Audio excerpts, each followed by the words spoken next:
السلام علیکم ورحمۃ اللہ وبرکاتہ۔ اور کیا حال چال؟ سب بڑھیا ہے؟ آج ہم ایک نئی تختی اور نئے لیکچر کے ساتھ حاضر ہوئے ہیں، اور وہ قاعدہ ہے ادغام۔ اور ادغام آپ جانتے ہیں کہ تنوین اور نون ساکن کا قاعدہ ہے۔ تو تنوین اور نون ساکن، دو زبر دو زیر دو پیش تنوین، اور نون ساکن وہ نون جس پر جزم ہو، اس کا قاعدہ ہم پڑھیں گے۔ اور تنوین اور نون ساکن کے 4 قاعدے ہیں: اظہار، اخفا، اقلاب، اور آج ہم پڑھنے والے ہیں ادغام۔ اور ادغام کے معنی ہے ملانے کے۔ تو ان کو ہم 6 حروف ہیں جن کو حروف ادغام کہتے ہیں: یا، را، میم، لام، واو، نون۔ یہ 6 حروف ہیں، اگر تنوین و نون ساکن کے بعد آئیں گے تو ان میں ملانے سے کیا ہوگا اور کیا وہ ساؤنڈ کرے گا اور کیا اس کی آواز آئے گی، اسی کے بارے میں ہم آج جانیں گے۔ تو چلیے ہم اسٹارٹ کرتے ہیں اور کمپیوٹر اسکرین پر چلتے ہیں۔ تو آج جو ہم پڑھنے والے ہیں وہ ہم پڑھنے والے ہیں ادغام یرملون۔ اچھا بھیا، یہ ادغام یرملون کیا ہے؟ تو میں نے آپ کو بتا دیا تھا کہ ادغام یرملون جو ہوتا ہے، یا یہ کہہ لیجئے کہ ادغام جو ہوتا ہے، ادغام کہتے ہیں ملانے کو۔ اور یرملون یہاں پہ کیوں کہا گیا؟ یہ دیکھ رہے ہیں آپ، ادغام یرملون، یہ کیوں لکھا ہوا ہے؟ تو یرملون کو جب آپ غور سے دیکھیں گے تو اس میں جو آپ یرملون دیکھ رہے ہیں، تنوین اور نون ساکن کے آپ نے 3 قاعدے پہلے ہی پڑھ لیے ہیں۔ پھر سے یاد دلا دیتا ہوں: ایک اظہار، دوسرا اخفا، اور تیسرا اقلاب۔ اب ہم پڑھیں گے کیا؟ ادغام۔ اور یہ قاعدہ کس چیز کا ہے؟ 2 زبر 2 زیر 2 پیش پلس نون ساکن، یعنی وہ نون جس پر جزم ہو۔ آپ کو یہ بار بار بتلایا گیا۔ اب یرملون میں نے کہا تھا آپ سے، یرملون میں کتنے حروف ہیں؟ یا، را، میم، لام، واو اور نون۔ تو تنوین اور نون ساکن کے بعد یہ حروف آئیں گے تو کیسے ہم پڑھیں گے اس کے بارے میں آج قاعدہ ہے۔ تنوین و نون ساکن، ٹھیک ہے نا؟ تنوین اور نون ساکن یاد رکھیے گا۔ اور یرملون میں یا، را، میم، لام، واو، نون کو ملا کر کے یرملون بنا۔ تو ہم ادغام کرنے والے ہیں، یعنی تنوین اور نون ساکن میں جو نون ہیں ان دونوں کو ملانے والے ہیں ان حروف سے، یرملون سے، یعنی یا، را، میم، لام، واو، نون سے ملانے والے ہیں۔ اور جب ہم ان سے ملاتے ہیں تو کیسے اس کی آواز بنتی ہے اس کے بارے میں ہم پڑھیں گے۔ اب ہم قاعدے کی طرف آتے ہیں۔ حروف ادغام 6 ہیں: یا، را، میم، لام، واو، نون، جن کا مجموعہ یرملون ہے، جیسا کہ میں نے آپ کو بتایا۔ تنوین یا نون ساکن، میں نے آپ کو بتایا تھا تنوین 2 زبر 2 زیر 2 پیش، اور نون ساکن نون جس پر جزم ہو۔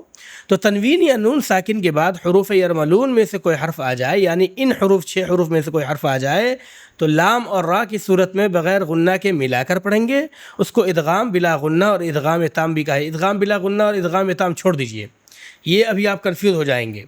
آپ یہ سمجھ لیجئے کہ یا، را، میم، لام، واو، نون میں سے لام اور را جو ہے، تنوین یا نون ساکن کے بعد لام یا را آئے تو اس میں ہم ناک میں آواز نہیں لے جاتے ہیں، بلکہ تنوین اور نون کی آواز کو انہی لام اور را میں جوڑ دیتے ہیں، ملا دیتے ہیں۔ اب دیکھیے میں مثال بتاتا ہوں آپ کو۔ یہاں پہ کیا آیا؟ محمدن صلی اللہ علیہ وسلم۔ محمدن پر کیا؟ دن پر تنوین ہے، یعنی 2 پیش ہے، اور اس کے بعد کیا ہے؟ را ہے، یعنی یرملون میں سے ایک حرف ہے۔ تو لام اور را کی صورت میں غنہ نہیں کریں گے، مطلب محمدون نہیں پڑھیں گے، محمدن نہیں پڑھیں گے، یہ سب نہیں کریں گے، بلکہ اس میں تنوین میں جو نون کی آواز ہے اس کو سیدھے را میں داخل کر دیں گے، تو محمد الرسول اللہ ہو جائے گا۔ در ہو جائے گا، دن نہیں ہوگا۔ تو کیا ہوا یہاں پہ؟ یہاں پہ جو نون ہے تنوین کے اندر اس کو ادغام کر دیا، یعنی اس کو ملا دیا کس میں؟ را میں۔ اور جب را میں ملائیں گے تو تنوین میں نون کی آواز نہیں آئے گی، سیدھے را کی آواز آئے گی۔ تو اس کو ہم سیدھا سیدھا کیسے پڑھیں گے؟ محمد الرسول اللہ، ہے نا؟ اسی طرح من ربی کا ہونا چاہیے تھا، لیکن نون ساکن ہے، اس کے بعد را ہے، یعنی یرملون میں سے حرف ہے۔ تو را کی صورت میں کیا کریں گے؟ نون کو را میں داخل کر دیں گے تو نون غائب، تو اب من ربی کا نہیں پڑھیں گے، مر ربی کا پڑھیں گے. جہاں بھی آپ دیکھیں گے ایسی شکلیں قرآن کے اندر تو اس کا خیال رکھیے گا. تو مر ربی کا تنوین یا نون ساکن کے بعد را کی مثال ہم پڑھ رہے ہیں. اسی طرح ہونا چاہیے تھا غفوراً رحیمہ، لیکن ہم نے اس میں رن میں جو نون ہے، رن کے اندر جو نون ہے اس کو ہم نے را میں داخل کر دیا تو غفور الرحیمہ ہو گیا، غفوراً رحیمہ نہیں پڑھیں گے. اسی طرح عیشۃ راضیہ کے بجائے عیشۃ راضیہ ہم نے تنوین میں نون کی آواز کو را میں داخل کر دیا. اسی طرح سیم را کے بجائے ہم لام میں داخل کریں گے نون کی آواز کو. تو من لدنہ کے بجائے مل لدنہ، من لدن نہیں مل لدن پڑھیں گے تو مل لدنہ. اسی طرح کلن لہو کے بجائے کل لہو، لام میں جو لن ہے اس میں نون کی آواز کو یا نون کو جو تنوین کے اندر چھپا ہوا ہے اس کو ہم کیا کریں گے، لام کے اندر داخل کر دیں گے تو کل لہو ہو جائے گا. اسی طرح یکن لہو تھا تو کیا کر دیں گے، یکل لہو پڑھیں گے، یکن لہو نہیں پڑھیں گے بلکہ نون کو لام میں داخل کر دیں گے، یکل لہو. رکیں گے نہیں زیادہ، میں سمجھانے کے لیے بتا رہا ہوں، یکل لہو ہے نا. اسی طرح رزقن لکم نہیں پڑھیں گے، رزقن لکم پڑھیں گے. افن لکم نہیں پڑھیں گے، افل لکم پڑھیں گے. من لبن پڑھیں گے، من لبن نہیں پڑھیں گے. تو یہ دو صورتیں یعنی تنوین یا نون ساکن کے بعد را اور ادغام لام یعنی را یا لام آئے تو ایسی صورت میں جب ہم نون کو ملائیں گے لام اور را میں تو ناک میں آواز نہیں جائے گی. را کی صورت میں کیا ہے، غفور الرحیمہ. لام کی صورت میں مل لدن، من نہیں، ناک میں آواز ہم نہیں لے جا رہے ہیں، مل لدنہ پڑھ رہے ہیں. ٹھیک ہے نا. چلیے باقی جو ہے 4 حروف بچے. باقی وہ 4 حروف کیا ہیں، غور سے دیکھیے گا کہ تنوین یا نون ساکن کے بعد حروف یرملون میں سے یا واو میم نون بچا، یومن کہہ لیجئے، یومن کہہ لیجئے. یہ 4 حروف بچے، یا واو میم نون. دوسرے کلمے میں آویں تو غنہ کے ساتھ ملا کر پڑھیں گے، اس کو ادغام مع الغنہ اور ادغام ناقص بھی کہتے ہیں. خیر اب اگر تنوین یا نون ساکن کے بعد یا را میم لام واو نون میں سے لام اور را تو ہم نے پڑھ لیا، اب 4 حروف بچے. تو اگر یا آئے تب ہم کیا کریں گے، تو اس کا طریقہ یہ ہے کہ اس میں جو نون کی آواز ہے اس کو یا میں داخل کر دیں گے اور غنہ کے ساتھ پڑھیں گے. تو کیا پڑھیں گے، خیرن، را 2 زبر رن تھا لیکن اس کو ہم نے یا میں داخل کر دیا تو خیرن یرہ، خیرن یرہ ہے نا. اسی طرح لقوم یوقنون تھا، اصل میں کیا تھا، لقوم یوقنون، لیکن ہم نے کیا کر دیا، تنوین میں جو نون ہے اس کو ہم نے یا میں داخل کر دیا تو اب لقوم یوقنون، لقوم یا میں داخل کر دیا. اسی طرح من یومن نہیں پڑھیں گے، اس کو من یومن پڑھیں گے اس لیے کہ نون ساکن یا تنوین کے بعد کیا ہے، یا آ رہی ہے. اسی طرح من یقولو پڑھیں گے، من یقولو نہیں پڑھیں گے. اسی طرح وجوہ یومئذ پڑھیں گے. اسی طرح ان یشا نہیں پڑھیں گے، ان یشا، نون کو ہم نے یا میں داخل کر دیا، ان یشا. ٹھیک ہے نا، ان یشا. اسی طرح اب سیم چیزیں لے لیجئے، سیم آواز سیم قاعدہ، بس حرف بدل گیا. ابھی ہم یا میں نون کو داخل کر رہے تھے، اب ہم واو میں کریں گے. تو الہن واحدن کے بجائے الہن واحدن پڑھیں گے. رحیم ودودن پڑھیں گے، رحیم ودودن. ایوں وہبت، ان وہبت نہیں پڑھیں گے، ایوں واو میں داخل کریں گے نون کو. ایوں وہبت کب کریں گے، جب تنوین یا نون ساکن ہو. اور تنوین کس کو کہتے ہیں، 2 زبر 2 زیر 2 پیش. اور نون ساکن کس کو کہتے ہیں، وہ نون جس پر جزم ہو. اسی طرح من ورائہم، من ورائہم نہیں کریں گے، من ورائہم.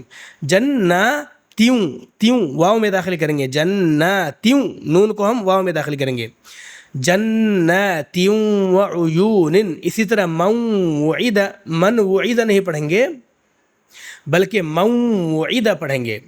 اب میم کی باری ہے، تنوین میں نون کی آواز ہے تو رسول من اللہ ہونا چاہیے، لیکن یہاں پہ لام میں جو نون کی آواز ہے اس کو میم میں داخل کر دیا کیونکہ حروف کتنے ہیں، 6 ہیں، یا را میم لام واو نون، تو اس میں ایک میم بھی ہے. تو رسول من اللہ کے بجائے ہم پڑھیں گے رسول من اللہ. صراطا مستقیما کے بجائے صراطا مستقیما. اسی طرح رحیق مختوم پڑھیں گے، رحیقن مختوم نہیں پڑھیں گے. من مثلہ کے بجائے ہم مم مثلہ، نون کو ہم نے میم میں داخل کر دیا تو مم مثلہ پڑھیں گے، کریکٹ. اسی طرح سیم حرف بدل دیں گے، قاعدہ سیم ہے. یہاں من نبیین پڑھیں گے، من نبیین منن نبیین نہیں پڑھیں گے، بلکہ اس نون کو ہم نے اس نون میں داخل کر دیا، اور یرملون میں ہم نے کیا ہے، یرملون کے اندر سب سے آخری حرف کیا ہے، نون ہے، تو اب اس میں بھی ادغام ہوگا۔ ادغام کیا ہوگا کہ نون کو تنوین میں بھی نون اور نون ساکن بھی نون، تو اس میں ہم کیا کریں گے، اب نون میں داخل کر دیں گے، تو من نبیین، نورن نہدی نہیں، نورن نہدی، عاملۃ ناصبہ، لمن نرید، فمن نکث یومئذ ناظرہ، تو ہم نے اس نون کو اس نون کو جو تنوین میں نون ہے اس کو اس نون میں، اور اسی طرح نون ساکن کا جو نون ہے اس کو اگلے والے نون میں ہم نے داخل کر دیا۔ تو اس کا خلاصہ کیا نکلا؟ خلاصہ یہ نکلا کہ حروف ادغام 6 ہیں، یا را میم لام واو نون، یہ میں نے بتا دیا، جن کا مجموعہ یرملون ہے۔ اگر آپ کو یاد کرنا ہو، یا را میم لام واو نون یاد نہ ہو رہا ہو، مجموعہ یرملون رٹ لیجئے، اور ان میں جو حروف ہیں وہ حروف یرملون ہیں، حروف ادغام کہہ لیجئے۔ تنوین یا نون ساکن کے بعد حروف یرملون میں سے یہاں پہ حروف یرملون کہا جا رہا ہے، ہونا یہ چاہیے کہ یہ جو یا را میم لام واو نون ہے ان کو حروف ادغام کہا جاتا ہے، حروف ادغام کہا جاتا ہے۔ حروف ادغام کتنے ہیں؟ 6 ہیں۔ کون کون سے ہیں؟ یا را میم لام واو نون، لیکن ان کو حروف یرملون بھی کہہ دیا گیا ہے، پتہ نہیں کیوں کہہ دیا گیا ہے۔ بہرحال تو اگر تنوین یا نون ساکن کے بعد یہ 6 حروف آ جائیں تو لام اور را کی صورت میں ہم نے بتایا آپ کو کہ را میں ملا دیں گے، لام میں ملا دیں گے، ناک میں آواز نہیں لے جائیں گے، باقی یا واو میم نون میں ناک میں آواز لے جا کر پڑھیں گے۔ اگر بات سمجھ میں نہ آ رہی ہو، ویڈیو کو شروع سے ریپیٹ کیجئے، پھر بھی سمجھ نہ آ رہی ہو پھر دیکھیے، اللہ تعالیٰ سمجھنے کی توفیق دے ہی دے گا ایک نہ ایک بار، سمجھ گئے نا؟ اور جو سمجھنے کی نیت کرے گا تو وہ جلدی سمجھ جائے گا انشاءاللہ، اور جس نے نورانی قاعدہ کا کورس فالو کیا یا کہیں سے پڑھا ہے تو اس کو تو اور سمجھ میں آئے گی۔ تو آج کے لیے بس اتنا ہی، زیادہ پڑھنے پڑھانے سے کیا ہوگا، ہم لوگوں کا دماغ خراب ہو جائے گا، سمجھ گئے نا؟ اور ویسے بھی تقریباً نورانی قاعدہ ختم ہے، اب رسمی چیزیں ہیں جو انشاءاللہ ایک ہی بار میں ختم کر دیں گے، اور سمجھ لیجئے کہ سیکنڈ لاسٹ یا تھرڈ لاسٹ یہ لیسن ہے۔ انشاءاللہ امید ہے کہ یہ لیسن اور یہ سارے اسباق جو ہے، یہ کورس اور یہ سیریز آپ کو پسند آیا ہو، اور انشاءاللہ امید ہے کہ اس کے بعد میں انگلش کا جو بیسک کورس ہوتا ہے اس کے لیے 30 دن کا کورس لاؤں گا، کہ ایسا میں اس میں انگلش پڑھاؤں گا کہ اس کے بعد اگر آپ ایڈوانس کورس کرنا چاہیں گے کہیں بھی تو آپ آسانی سے اس کو سمجھ پائیں گے، آپ کو انگلش سے ڈر نہیں لگے گا۔ تو انشاءاللہ اس کورس کے بعد وہ بھی آئے گا، جب تک اس کو ہم ختم کرتے ہیں۔ ویسے بھی بہت لیٹ ہو گیا، بہت دنوں سے اس کورس کو لے کر کے چل رہے ہیں، کیا کیا جائے، مشغولیت، موڈ، مزاج کی بات ہے۔ بہرحال دعا میں یاد رکھیے گا، ملتے ہیں اگلے لیکچر میں۔ السلام علیکم۔